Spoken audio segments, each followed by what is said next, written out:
एकादशी व्रत और पारण के सुफल प्राप्ति हेतु तिथि अनुसार दिन का चयन। YouTube एस्ट्रोवास चैनल पर एकादशी व्रत और पारण के सुफल प्राप्ति हेतु तिथि अनुसार दिन का चयन नामक वीडियो के पब्लिश्ड होने की सफलता पर पंडित विजय शंकर शुक्ल अपने परिवार के साथ भगवान का दर्शन और खुशी व्यक्त करते हुए एस्ट्रोवास चैनल के सभी व्यूअर्स का अपने पत्नी के साथ स्वागत एवं नमन करते हैं। एकादशी व्रत और पारण के सुफल प्राप्ति हेतु तिथि अनुसार दिन का चयन की जानकारी आपस में साझा करने के पहले सुनिए शंखनाद।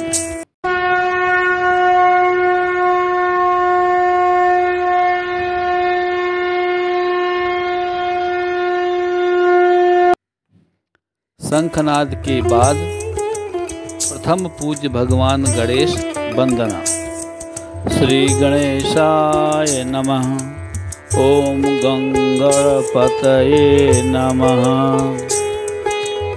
वेलकम व्यूअर्स, मैं पंडित विजय शंकर शुक्ल सभी गुरुजनों भगवान श्री गणेश, माँ सरस्वती की कृपा एवं आशीर्वाद से आप सबके साथ एस्ट्रोवास चैनल पर डिस्कस करता हूँ। एकादशी व्रत और पारण के सुफल प्राप्ति हेतु तिथि अनुसार दिन का चयन। एकादशी व्रत भगवान विष्णु को समर्पित है, इसलिए भगवान विष्णु की वंदना से वीडियो प्रारंभ करते हैं। भगवान विष्णु वंदना।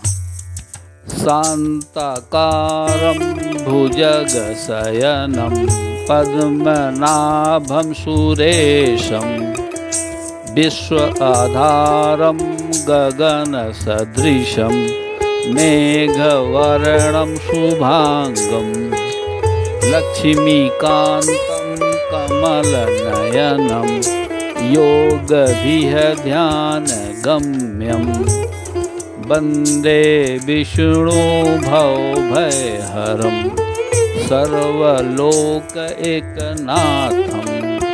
इसके बाद एकादशी तिथि पर चर्चा करते हैं। तिथि, नक्षत्र और दिन का निर्धारण सूर्य, चंद्रमा और पृथ्वी की परस्पर गतियों पर आधारित होता है। इस विषय पर अलग से एक वीडियो पब्लिश हो रही है ताकि सब्जेक्ट वीडियो फेवरेबल ड्यूरेशन की ही रहे। हर तिथि, नक्षत्र और दिन के देवता अलग अलग होते हैं। दशमी तिथि के देवता यमराज हैं। एकादशी और द्वादशी तिथि के देवता भगवान विष्णु हैं। त्रयोदशी तिथि के स्वामी भगवान शिव हैं।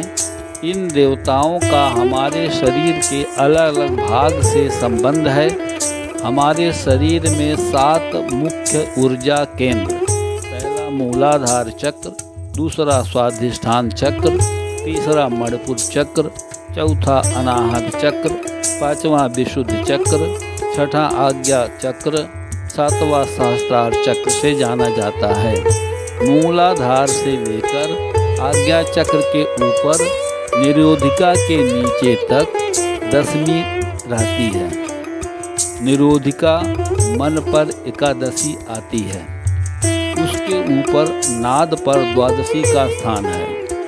इसका अर्थ यह है कि नीचे के चक्रों का संबंध 5 कर्मेंद्रियों से है और आज्ञा से अर्धेंदु तक 5 ज्ञानेंद्रियों के स्थान हैं। अर्थात 10 तिथियों एवं 10 अक्षरों का संबंध 10 इंद्रियों से रहता है। उपोष्या का अर्थ अंतर्मुखी होना, अर्थात वह बहिर्मुखी रहती है। मन को एकादशी, बुद्धि को द्वादशी, चित्त को त्रयोदशी, अहंकार को चतुर्दशी और महत तत्व को पूर्णिमा समझना चाहिए। अमावस्या निर्विकल्प स्थिति है। उसका योग जब तक इंद्रियों से रहता है वह उपोष्या नहीं होती। एकादशी तिथि का व्रत रखने से चंद्रमा की स्थिति को सही किया जाता है। चंद्रमा की स्थिति के कारण व्यक्ति की मानसिक और शारीरिक स्थिति खराब और अच्छी होती है।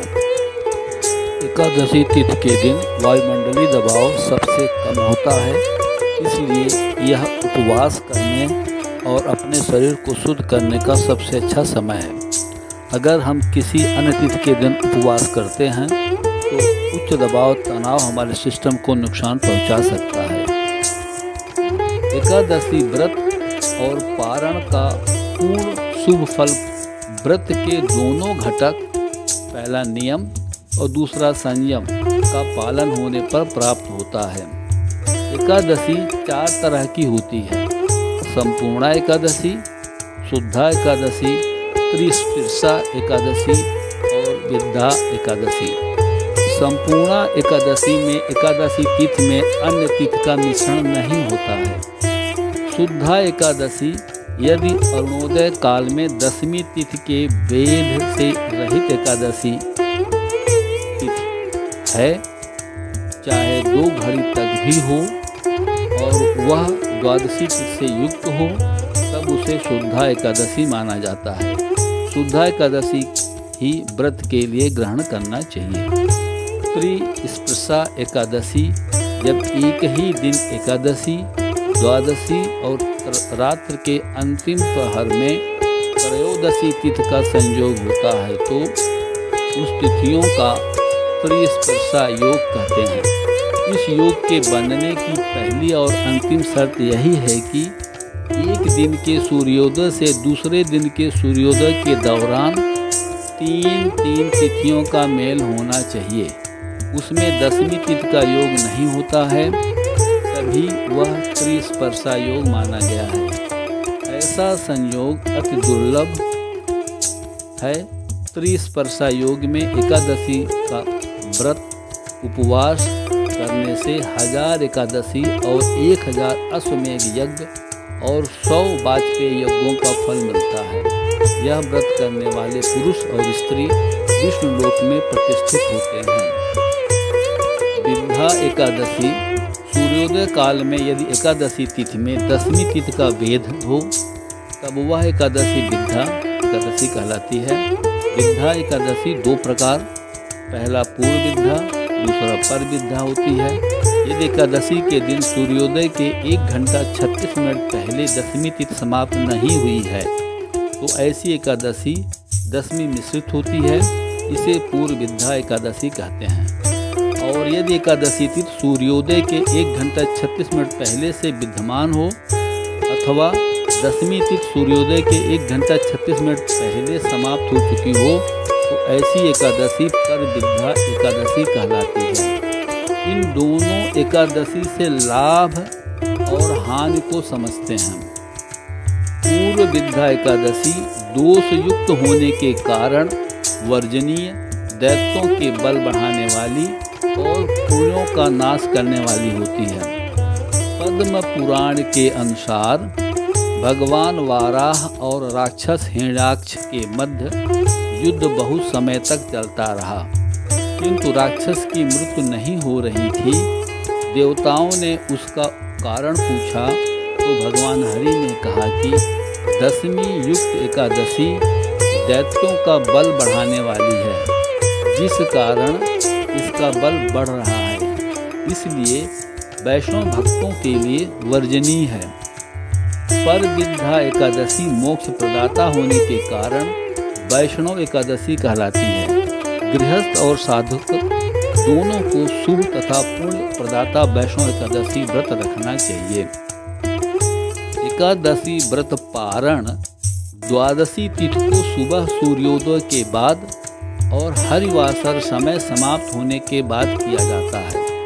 यदि तिथियों के घट बढ़ के कारण द्वादशी तिथि सूर्योदय से पूर्व ही खत्म हो गई हो तो ऐसी स्थिति में पारण सूर्योदय बाद ही करना होता है। द्वादशी तिथि का पहला चौथाई समय हरिवासर कहा जाता है। प्रेम से बोलिए श्री लक्ष्मी नारायणाय नमो नमः।